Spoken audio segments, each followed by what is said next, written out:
6 daripada 32 anak Yayasan Keluarga Malaysia atau YKM mencatat keputusan cemerlang dalam Sijil Pelajaran Malaysia atau SPM 2025, termasuk seorang yang memperoleh 10A.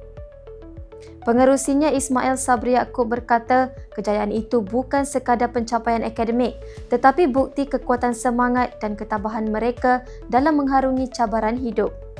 Pelajar terbaik Aisyah Maharudin dari Sekolah Menengah Agama Repah memperoleh 10A. Sewaktu ziarahnya ke kediaman Aisyah di Taman Asahan Indah Gemenceh, Ismail berkata kejayaan itu membuktikan usaha memperkasa pendidikan dan kebajikan anak-anak keluarga Malaysia berada pada landasan tepat.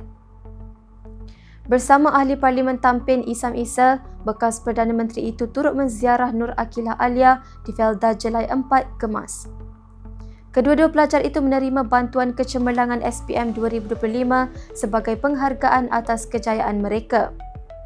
Ismail berkata YKM akan terus membantu pelajar lain melanjutkan pengajian termasuk dalam bidang TVET dengan kerjasama agensi seperti Majlis Amanah Rakyat atau MARA dan Kolej Kemahiran.